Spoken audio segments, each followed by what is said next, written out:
I never thought flipping burgers at McDonald's would lead me into something that still keeps me up at night. It was the summer after my junior year in high school, and I had just turned 17. I was still figuring things out, what I wanted to do, who I wanted to be. My parents were the type who believed in earning your own, so the second school was out, they told me to get a job. I landed one at a McDonald's in a small town called Millstone, tucked in the middle of Indiana, surrounded by cornfields and gas stations that shut by 9. It wasn't my first job. I'd done a few weekend gigs at a hardware store, but this was different. Fast food was faster, louder, hotter. You had to keep moving or fall behind. I still remember my first shift. It felt like getting thrown into the deep end of a pool without knowing how to swim.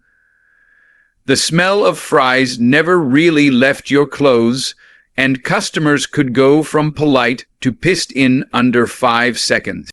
Still, I adjusted. I got good at it. There was a rhythm to it all. Clock in, toss your headset on, take orders, clean, repeat. Most of the crew was around my age, students, college dropouts, a couple of older folks just trying to make ends meet. We weren't close, but there was a camaraderie during the night shifts, like we were surviving a war together, one Big Mac at a time. That's when I met Aaron. He got hired about 3 weeks after me. Tall, lean, maybe 20 or 21. He had dark circles under his eyes like he didn't sleep much, and his uniform always looked just a bit too clean, like it wasn't worn from work, but for appearance. I first noticed him during a backline shift. I was tossing fries into their trays when I saw him watching me. Not in a weird way at first, just observing like he was figuring me out. We nodded, didn't speak. The first time we actually talked, it was because he dropped a full box of frozen patties and muttered, "Shit." I helped him pick them up. "Thanks," he said quietly. "You're Dylan, right?" "Yeah." I nodded. "You're Aaron?" "Yeah, that was it." For the next couple of weeks, we barely spoke. We worked a few of the same night shifts, but he kept to himself. No joking around, no hanging out in the break room. He didn't even join the crew's group chat. But he did this thing. He'd stare, not like a creep, just long enough for you to notice. And when you caught him, he'd look away like nothing happened. Weird but not alarming, yet until that night, it was a Friday. I was scheduled until 9:00 p.m., same as usual. The restaurant wasn't busy, just a few cars in the drive-through and a couple regulars inside. I clocked out, grabbed my bag, and walked out into the warm summer night. I was heading to my old Honda parked near the edge of the lot when I heard someone call out behind me, "Hey, Dylan." I turned. It was Aaron standing near the dumpsters, no uniform on. "Didn't see you working today," I said, unlocking my car. "I wasn't, just had to stop by." "Look, man, my ride bailed on me. Can you give me a lift?" I hesitated, not because I was trying to be a jerk, but because I hadn't seen him inside at all. No uniform, no sign in, just suddenly here in the back of the building. "Where do you live?" I asked. He gave me an address about 10 minutes away. I figured whatever. He hadn't given me a real reason to say no. "Sure, hop in." We got into the car and he buckled in without saying much. The drive started quiet. I tried to make small talk. "You've been working a lot lately." "Not really," he said. "They've been cutting my hours, not sure why." His voice was low, almost monotone, but the way he said that, it felt like a dig, like he blamed someone. I didn't push. "Yeah, Riena's been kind of stingy with the schedule lately." I offered. He didn't respond. We got to his place, or at least the place he gave me. A small house tucked behind a mechanic shop. He got out without another word, no thanks, nothing. I shrugged it off and drove home, but that wasn't the last I saw of him. A week later, I was doing another closing shift. It ended around the same time. I said my goodbyes, headed to my car, and noticed a black sedan parked near the back corner of the lot. Engine off, lights off, like it had been sitting there for a while. I squinted. Behind the wheel, I saw a familiar shape, tall, slim, leaning forward like he was waiting. It was Aaron. He wasn't working. No one had seen him that day, and yet there he was, watching. I got in my car and pulled out slowly, glancing in my rear-view mirror. The sedan didn't move at first, but just as I reached the stop sign at the end of the lot, its headlights clicked on and it pulled out behind me. I took a right, so did he. I tried to stay calm. Maybe he was going the same way, but when I passed the turn to his street and he kept following me, my stomach dropped. I didn't want to drive straight home. Something about it felt wrong, exposing where I lived. So I took a detour, turned into another neighborhood, circled a few blocks, and pulled into a random driveway. Aaron's car slowly passed me. No hesitation, no waving, just gone. I waited 5 minutes before driving back to my house. My chest was tight when I parked. I locked the doors, crept inside, and didn't sleep much that night. A few days later, I got a text. It was from Aaron. I didn't even remember giving him my number. Then I remembered someone in the crew made a group chat for coordinating shifts. That must have been how he got it. Hey, you working tomorrow? I need a ride. Can't get there otherwise. My hands froze. I didn't want to confront him directly, so I replied vaguely, not sure if I'm on the schedule. Might have plans after. He didn't reply. When I brought it up to a coworker the next day, their face changed. You didn't hear? She asked. He got fired like 3 days ago. What? Yeah. Showed up drunk or something. Got into it with Rihanna. Cops came. It was weird. I felt sick. Later that night, our shift manager sent out a message saying Aaron was banned from the property. Not just fired, banned. No one knew exactly what had happened. I blocked his number. I never saw him again. I quit McDonald's a couple months after that. Not because of him exactly, but because things never felt the same. Every time I closed, I felt eyes in the dark. Every engine in the distance made me glance behind me. I started parking closer to the entrance, kept a flashlight in my car.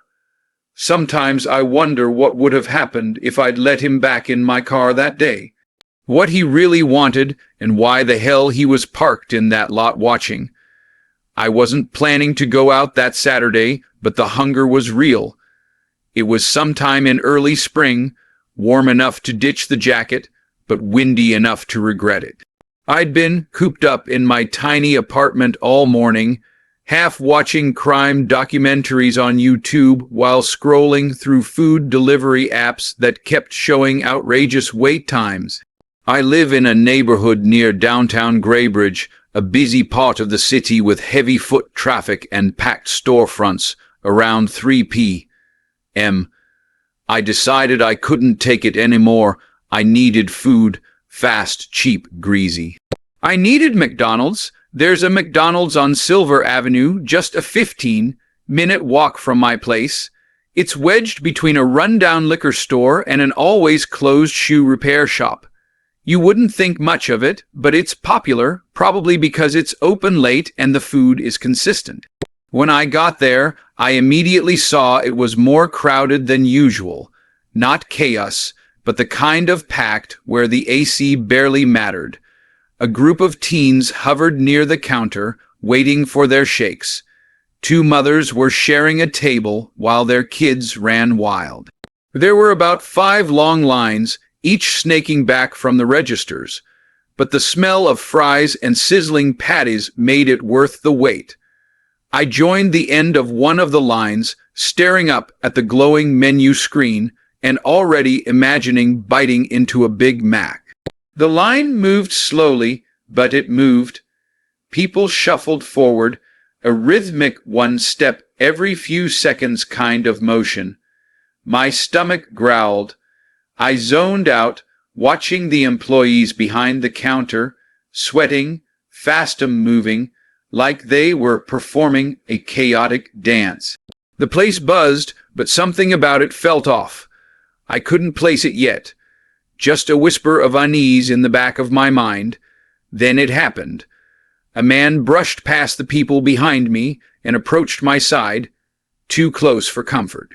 He looked about late 30s, maybe early 40s, skinny, tall, but hunched a little, like he was trying not to be noticed. He wore a navy hoodie with the hood up and dark jeans that were wet at the bottom, like he'd walked through puddles. His face looked dry, cracked lips, sunken eyes, tired, but not homeless, just worn down. "Hey," he said softly, almost sheepishly, "mind if I just hop in real quick? I just need a water. Really thirsty, man." He looked right at me. It felt rude to say no. He didn't look threatening. He even smiled a bit. "Yeah, sure," I said, stepping back half a foot. "Just water, right?" He nodded once. "Appreciate it, bro." He stepped in front of me and waited. The person ahead finished their order, and hoodie guy walked right up to the register. I expected him to say, "Just a water, please." He didn't. He started ordering, and I mean ordering. "Let me get 2 McChickens, large fries, a double cheeseburger, no pickles, large Sprite." "Oh, and do you still have the McFlurry with Oreo?" "Cool. Yeah, that too." I stood there dumbfounded. At first, I thought maybe he changed his mind, but the more I listened, the clearer it became. He'd lied straight to my face. I stepped forward, gently tapped his shoulder. "Hey, man," I said, "you said you just wanted water." He barely turned his head, just lifted one hand and waved me off like I was some annoying insect. Now I was pissed. "You lied to my face, bro." I said louder. He didn't answer, just kept ordering, asking about combo sizes now. By the time he finished, took him a solid 2 minutes. I was fuming. He finally stepped aside with his receipt and walked toward the drinks machine like nothing happened. I ordered my Big Mac meal quickly and went to wait, and then something weird happened. As I stood near the pickup counter, I noticed hoodie guy wasn't filling up his drink. He was just standing there right in front of the soda fountain, hands in his pockets, eyes scanning the room.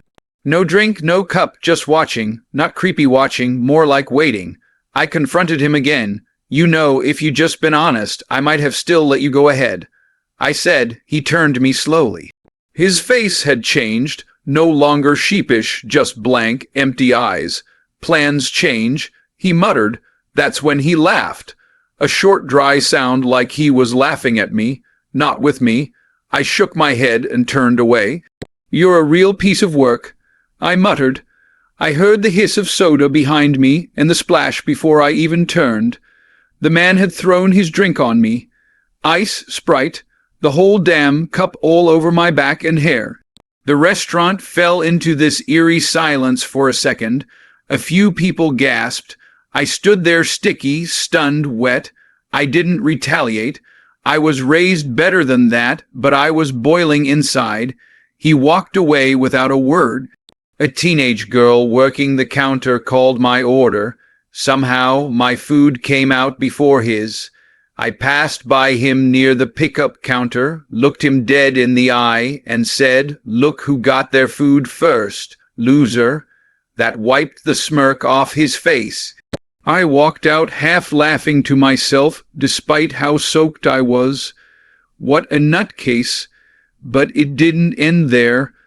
When I reached my car, a silver Civic parked just off the lot, I heard fast footsteps behind me. I turned just in time to see him, same guy, throw the rest of his drink onto my windshield. Before I could react, he kicked my headlight hard. It made a popping sound but didn't crack. Then he leaned in and hissed, "Next time, mind your own line," and stormed off back inside like nothing happened. I stood there in disbelief, dripping Sprite, heart pounding. I should have called the cops, reported him, but honestly, I was scared. Something in his eyes. There was nothing there. No rage, no regret, just hollow.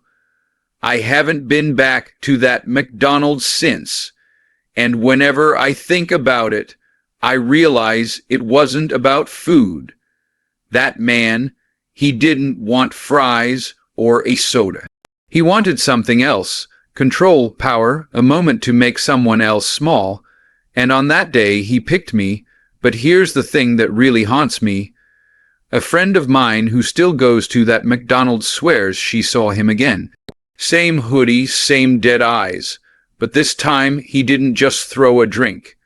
He followed someone into the restroom, and they never saw that person come out. I never expected a McDonald's run to end with me running for my life.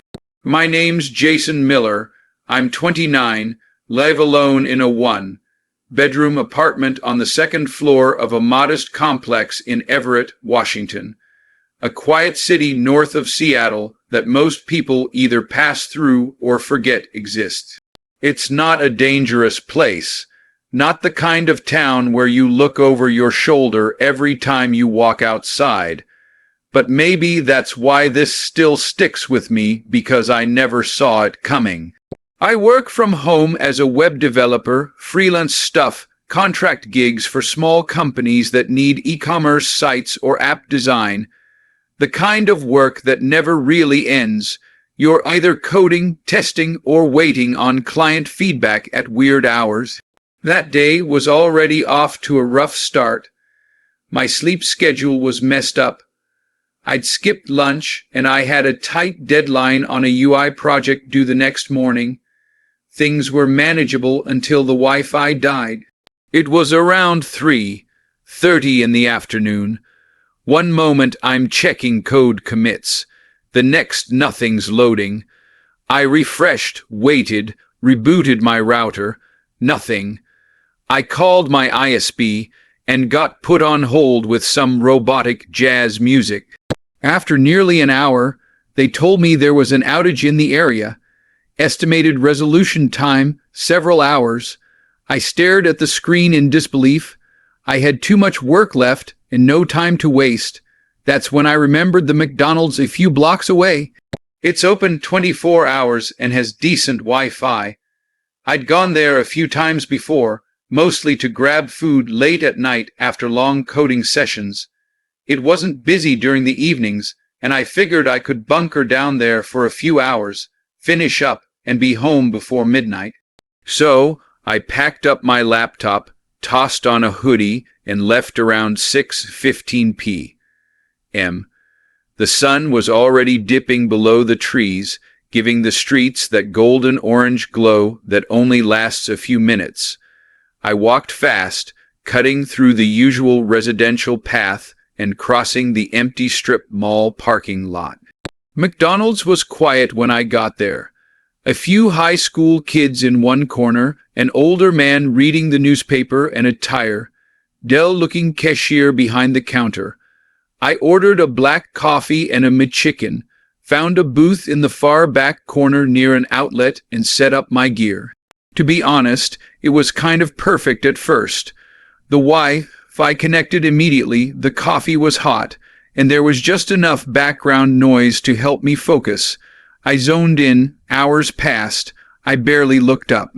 By the time I hit submit on the final project file, it was just after 900 p.m. The place was empty now. I hadn't noticed it getting quiet until I looked up and saw only one other guy sitting near the front. He wore a dark gray hoodie with the hood pulled up, head angled down like he was staring at his phone, or maybe nothing at all. I figured he was just another guy killing time. Didn't think twice about him. I packed up slowly, letting the last of the coffee settle before tossing it in the trash. My laptop slid into my bag with a satisfying click, and I zipped up my hoodie. It was time to head home. As I pushed open the glass door and stepped outside, the night air hit me, colder than I expected. The parking lot was mostly empty now, lit only by a few flickering overhead lamps. That's when I noticed him, the guy in the hoodie. He had come out right after me. He wasn't walking past me or toward a car. He was just there, standing near the corner of the building, head still low. I glanced at him briefly, nodded out of instinct, then turned down the sidewalk. I wasn't scared yet. Not really, just aware. You live alone long enough, you learn to trust your gut, and something in me whispered, he's watching you. I didn't look back right away, I just walked at a steady pace. I passed the gas station across the street, then the liquor store, then the dark stretch with no street lights leading toward my apartment. That's when I heard footsteps, not close, but not far either. I turned and looked behind me, and sure enough, he was there, 30 maybe 40 FD back, still looking down, still walking. My throat tightened a bit, but I kept walking. I didn't want to panic. Maybe he just lived nearby. Maybe it was nothing, but the distance never changed. I walked faster, so did he. By the time I reached the front gate of my apartment complex, my heart was pounding. There was no one else outside, no cars passing, just me and him. I made a split-second decision. Instead of going through the main entrance, I veered off to the right, heading for the lesser-used side entrance that required a key fob. I didn't even check to see if he saw me change course. I just moved. I got to the door and fumbled for my keys. My hands were shaking. Found the fob, tapped it. The little green light flashed. The door clicked open. I slipped inside and slammed the door shut. And then right as I locked it, I saw his face through the glass. He was right there standing on the other side. His hood had slipped back slightly, revealing pale skin and blank eyes that looked like they hadn't slept in days. He didn't try to talk. He just gripped the handle and pulled hard, but it wouldn't open.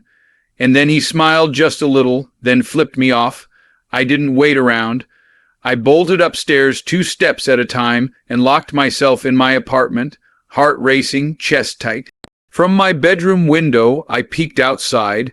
He was still there, standing in the grass, staring up at me. Then he turned and walked away. I didn't sleep that night. I haven't seen him since. But every time I pass that McDonald's, I remember that walk, that stare, that feeling, and I never go there after dark anymore. A week passed, then 2. The police never found anything.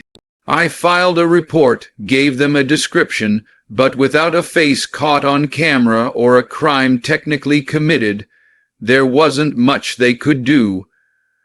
I changed my routine, switched gyms, started ordering groceries instead of going out late, and I never ever took my laptop to that McDonald's again. Some nights I'd still catch myself glancing out the window before bed, just in case, but he never came back. Maybe it was random. Maybe he was just some drifter passing through. But the truth is, I don't believe that. Because sometimes when the wind is just right and the neighborhood's quiet enough, I swear I still feel it. That presence, not in the streets, not outside, but watching from somewhere waiting. And I've come to accept something about that night. Something I don't tell anyone.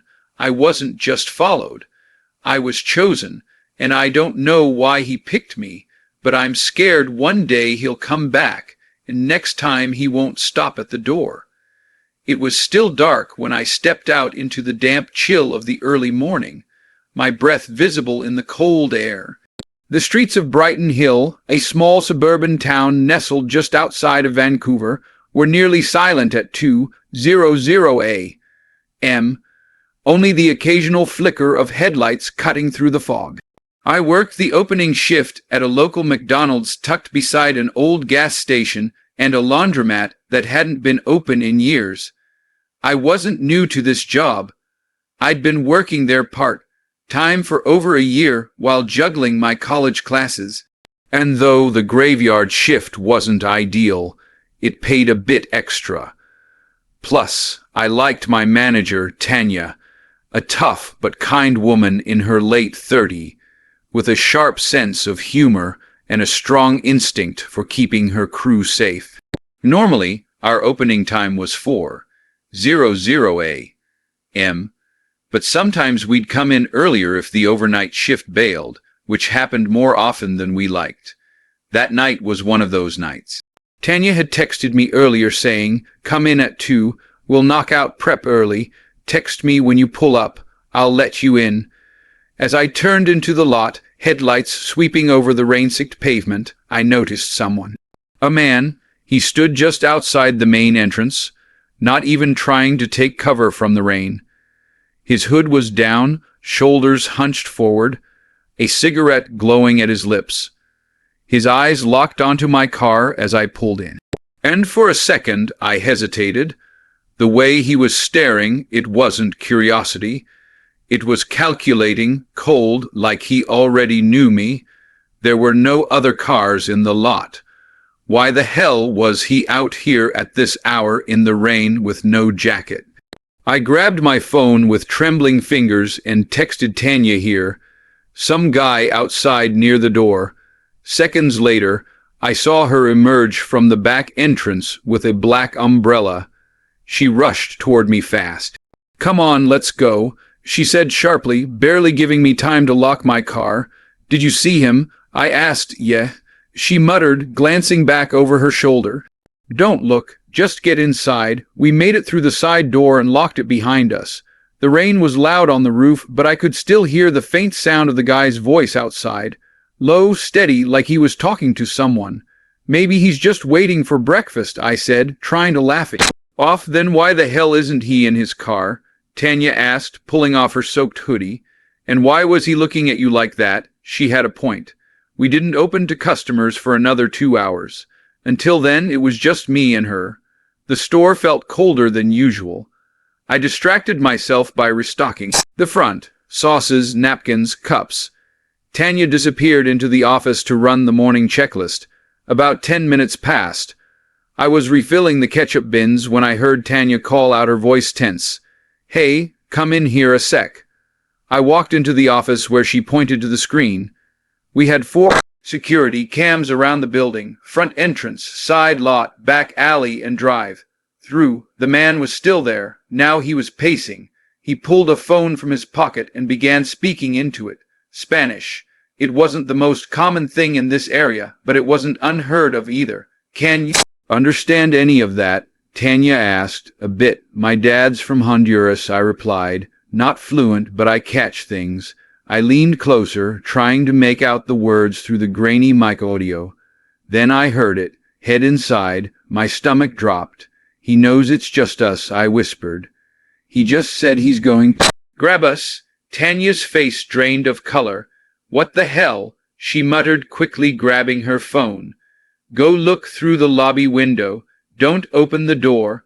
Just see if he's still there. I'm calling the cops." I walked out, heart pounding. He was right at the door, just standing there, rain dripping from his hair. His left hand tapped softly on the glass. His right was hidden behind his back. I tried to motion to him, "We're closed. Come back later." He didn't budge. Instead, he dragged his nails slowly across the glass, making this god-awful screech. My heart thumped louder in my chest. I tried not to let him see I was scared, but I know I failed. Then he said it loudly in a voice thick with malice. "Sir, you pig." I froze. He knew I could understand him. He wanted me to. From the office, I heard Tanya shout, "They're sending a unit right now. They're only a few blocks away." I stood frozen by the counter, watching as the man's stare grew more agitated. He tried the door locked, thank God. Then he reached into his coat and pulled out what looked like a screwdriver. Long, rusted. That's when he began to bang hard. Repeated erratic thuds. Against the glass, Tanya appeared behind me, whispering, "Back away." "Come on." We moved toward the kitchen, keeping low. Less than 10 minutes later, flashing red and blue lights cut through the front windows. The man bolted. We watched from behind the fryer line as officers swarmed him. One tackled him before he could even open his rusted Ford parked near the alley. They found a roll of duct tape in his back seat, zip ties, the screwdriver, a rag. When they shoved him into the cruiser, he looked straight at me through the window. That same stare, that fury, like it was personal, like we ruined something for him. The police told us they'd be in touch. Asked questions, took statements, but we never heard anything more. Tanya and I kept working there, but we always kept the doors locked until sunrise. And me, I started carrying pepper spray. Sometimes when I closed my eyes, I still saw his face soaked in rain, eyes full of rage, calling me Chira, like he wasn't just trying to scare me, like he was hunting. A week later, a detective came by during the late shift. He was polite but tired-looking, the kind of guy who'd seen too many people like the man from that night. He asked more questions, showed us a photo lineup, and confirmed what we already knew. The guy wasn't local. Name's Hector Salgado, he told us, from out near Kelowna, known associate of a small trafficking ring we've been tracking. Mostly quiet, low level. We think he was casing businesses along Highway 1, places with skeleton crews, girls working alone. My stomach turned. "Why us?" Tanya asked. The detective hesitated. "That's the thing," he said. We checked his phone. GPS logs show he'd been here before multiple times, parked across the street, always around the same hour. He looked at me gently. "I think he was watching you. That night I couldn't sleep. I kept replaying it all in my mind. His stare, the whisper through the glass, that rusted Ford parked in the alley. And one thing still haunts me. In the phone's call log, there was a final outgoing call placed just minutes before he was arrested.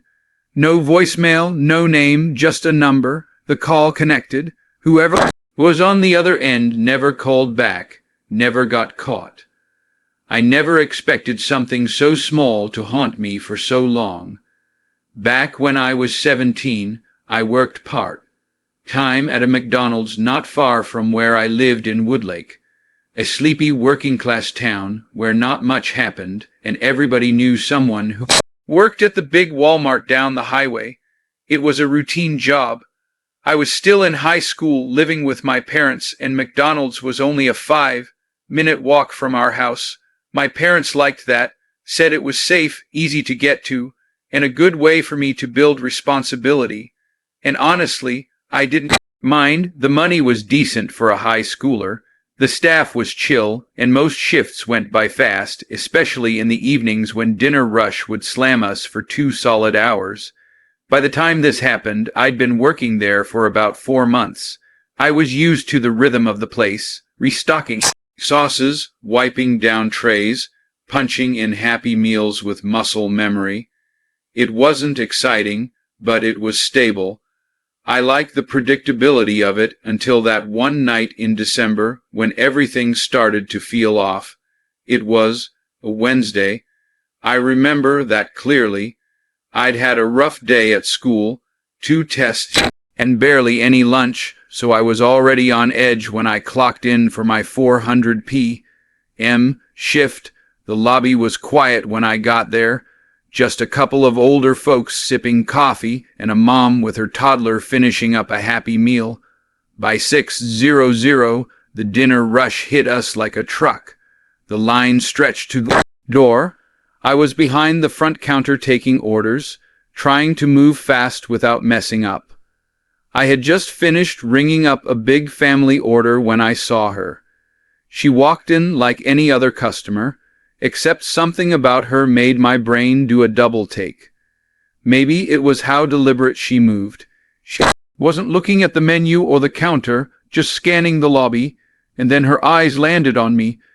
She was in her mid-30s, I'd guess, pale skin, long, dark hair tied back, wearing an oversized green coat. I didn't think much of it at first, just another tired customer. But instead of getting in line, she stepped to the side, pulled out her phone, and snapped a picture of me. It was fast, but obvious. She didn't even try to hide it. I blinked, stunned for a second, then looked around to see if anyone else noticed. The guy ordering next to me did a double take and muttered, "Did she just take your picture?" I nodded slowly, still processing. Yeah, I think she did. Before I could say anything to her, she turned around and walked straight out the door. No food, no interaction, just the photo. The rest of the night, I couldn't shake the weirdness. My manager, Craig, asked if something was wrong, and I just said I felt tired. I didn't want to sound paranoid. 3 nights later, I was back for another evening shift. Things felt normal again until around 8:30. The rush had died down, and I was standing at the register waiting for someone to come up. I heard the door chime. It was her again. Same woman, same green coat, same blank expression. This time she didn't even pause. She walked in, pulled out her phone, and snapped another picture of me directly this time. No hesitation, just raised the phone, took the shot, and started turning around. I stepped forward. "Hey, what are you doing?" She didn't answer, didn't even look surprised or embarrassed. She just turned away, phone still in hand, and walked right back out. "Yo, what the hell was that?" murmured Tasha, one of my co-workers. She was wiping down a table nearby and had seen the whole thing. I shrugged, trying to play it off. No clue. That same woman came in a few nights ago and did the same thing. For real? Tasha looked toward the door. Creepy. You know her or something? Never seen her before that first time. I told my manager that night, and he looked concerned but unsure of what to do. If she comes back again, let me or the shift lead know. Maybe we'll call the non-emergency line or something. About a week passed. No sign of the woman. I started to think maybe it was just some random person with weird behavior. Maybe a misunderstanding or a prank. I let it go. Then one Friday afternoon, I got home from school, tossed my backpack down, and found my mom standing by the kitchen counter holding an envelope. "This came in the mail for you," she said. "No return address. Weird, huh?" I took it from her and sat down at the table. The envelope was plain white, my name handwritten on the front. No stamp, just dropped in our mailbox, apparently.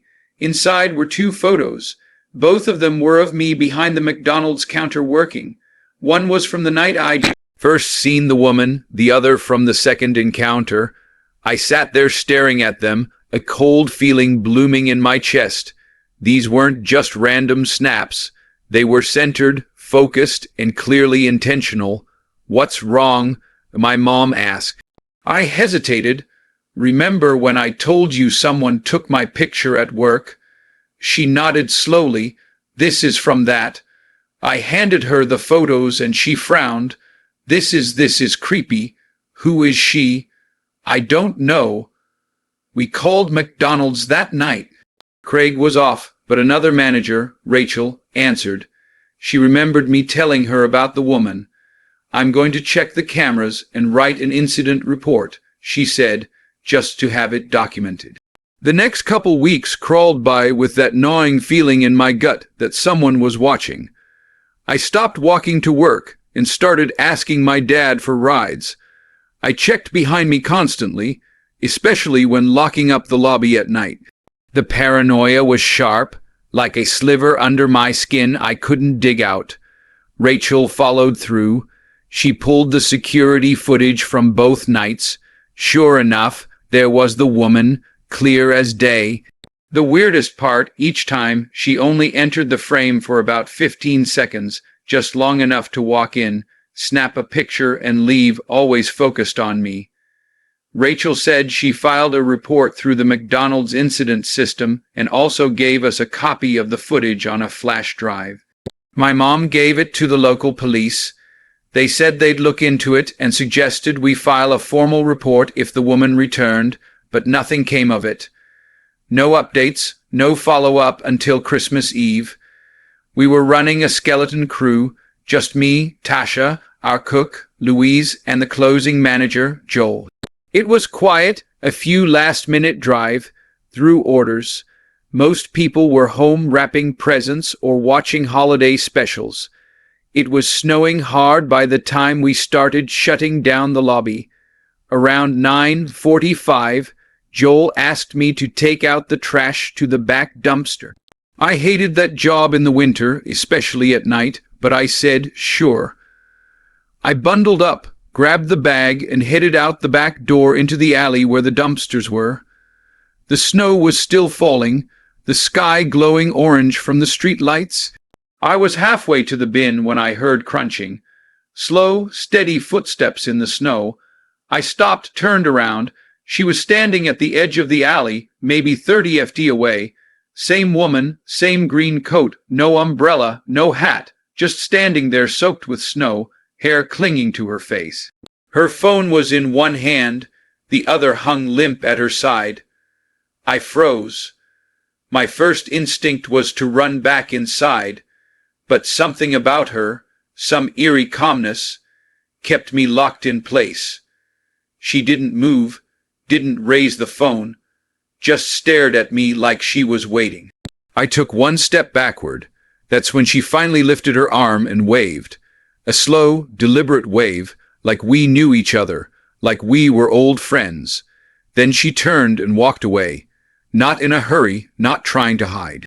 Just disappeared into the swirling snow. I ran back inside and slammed the door behind me. My chest was heaving, lungs full of ice and fear. I told Joel everything. He called the cops right away this time. They showed up 15 minutes later, but of course she was gone. No footprints by the alley entrance thanks to the heavy snowfall. No clear camera angle from that side of the building. Just me and the memory. The cops took it a little more seriously that night, especially after seeing the photos I'd received. They said they do extra patrols around our neighborhood, but again, nothing came of it. After that, she never came back. Not to McDonald's, not to my house, not in person anyway, but every now and then, every few months or so, I'll find something strange. A picture slipped inside my mailbox, tucked under my windshield wiper, or slid into the back pocket of my coat while I'm in a store. Always a photo, always of me. Sometimes at work, sometimes in my driveway, once in my bedroom window, taken from the street.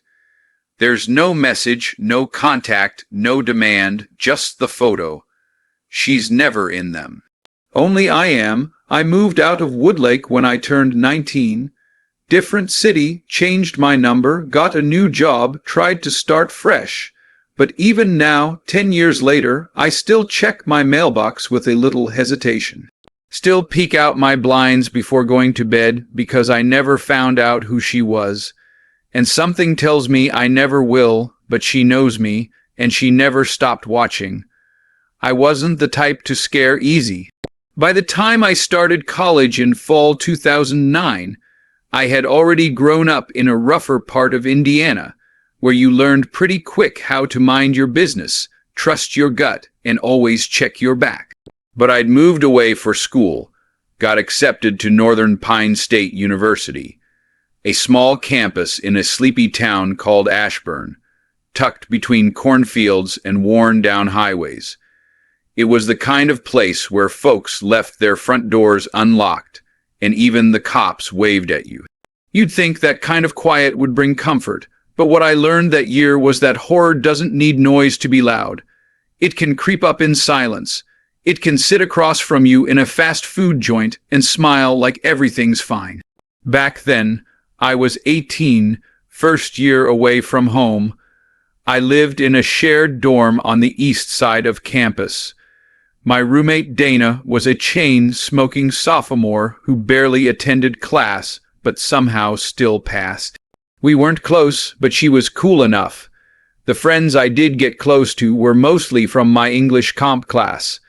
Elisa, my best friend since orientation, Sam, short for Samantha, and her boyfriend Tyler. We clicked fast, spent our weekends either at tiny local shows or just walking around town eating garbage food and talking about life like we knew anything about it. It happened on a Saturday night. We just left a campus concert thrown by this garage band called Third Rail. Super local, never made it big, but you'd know their name if you were from Ashern. They played at an old auditorium near the library, and after the show we were starving. Nothing fancy was open, not in that town. Not that late. So, naturally, we ended up at the McDonald's off Cedar Street, the only 24-hour spot near campus that didn't look like it might poison us. There were 4 of us that night. Me, Elisa, Tyler, and Sam. It was cold outside, late November, I think, that kind of cold that hits your bones the second the wind cuts through your jacket. We rushed inside and got in line, shivering and half laughing from the wind. The place was quiet, mostly empty, except for an older couple sharing coffee by the window. The usual buzz of the fryers and distant mumble of the radio filled the space. We ordered the cheapest stuff we could get with the change we scraped together. Between us, it was something like 2 McChick sandwiches, a large fries, and a 40-piece McNugget with water cups. Classic broke college move. We found a table near the back by the restrooms and sat down to feast like kings on processed meat and fake sauce. We were mid-laugh about a story Sam was telling when I saw him walk in. The guy, he looked wrong. He wasn't scary in an obvious way. He was average height, average build, but something about him didn't sit right. Sweatpants, stained white t-shirt, oversized black backpack, and long, greasy hair that looked like it hadn't been washed in weeks. His eyes were wild, not just tired, but too awake, like he was seeing everything at once. He came in breathing hard like he'd been running, but when I glanced outside, no one else was there. He scanned the room, locked eyes with the cashier for a second, then turned and sat at a table near the bathroom. I leaned into Elisa and whispered, "Tell me that guy doesn't look like he just crawled out of a meth lab." She smirked, then glanced over. The smile dropped from her face almost instantly. "Yeah, something's off. Just ignore him." We tried. We really did. We focused on our food, on each other. Tyler cracked a joke about how many nuggets Sam could eat in one sitting, and we laughed, too loud, maybe too nervous. But the guy hadn't ordered anything, just sat there breathing like he was trying to calm himself down. Every once in a while, he'd glance at us. Then, right as Tyler turned to throw a fry at Elisa, the man stood up. He walked straight to our table, a crooked smile on his face, and held up a flashlight. "Hey," he said. His voice was but oddly calm. "Weird favor to ask. The toilet in the men's room is overflowing. One of y'all want to help me out?" We blinked at him. The air went still. "I think an employee should probably handle that," Tyler said, voice firm. The man chuckled like we'd missed the joke. "Yeah, but none of them are coming. Seriously, just need a hand." "No, man," Tyler said more firmly. "We're eating. Leave us alone." The man's face fell for a second. Then, without another word, he turned and walked back to his table, picked up a drink cup that wasn't there before, and walked out. Front doors. I watched him walk down the sidewalk. He didn't look back. The tension slowly broke. Sam mumbled something about how he gave her the creeps, and Elisa agreed. "Wait," I said. "Did anyone see him even go into the bathroom?" We all paused. "No." Elisa whispered, "I don't think he ever did." I stared at the bathroom door. It hadn't opened once since we'd been there. We left not long after, walked home fast. I didn't sleep well that night. A week later, Tyler almost choked on his water at breakfast. He was watching the morning news on his laptop and called us over. The same guy, was on the screen. The news anchor said he had been arrested after luring a woman into a bathroom at a diner 2 towns over. Same tactic. Said the toilet was overflowing. This time, someone followed them in and caught him trying to assault her. He had rope, duct tape, a knife, and a bottle of pills in his backpack. I felt sick. We called the police and gave our report. An officer came to campus to take statements. They said he'd been drifting through towns along Route 60 for months. No fixed address. Prior offenses. In other states, Elisa stopped eating out at night. Sam started walking with pepper spray. I didn't go back to that McDonald's for over a year. What haunted me more than anything was this. He was waiting, sitting in that restaurant with his plan. And if one of us, just one, had gotten up to follow him, I don't know what would have happened. Months passed. The guy went to trial. He was sentenced, thrown into prison. We tried to move on. Tyler and Sam moved out of state. Elisa and I stayed close. Life went on. Then one night, a year later, we were catching up over dinner at her apartment. I brought up that night. She froze. Her eyes darted away from mine. "There's something I never told you," she said quietly. "He died in prison, took his own life about 6 months ago." I didn't know how to feel. Relieved, disturbed, both. All I knew was this. I trusted my gut that night, and it probably saved my life. If you ever feel like something's off, say something. Don't be polite. Don't second guess us. Because monsters don't always look like monsters. Sometimes they smile. Sometimes they carry backpacks. And sometimes they're just one yes away from destroying everything.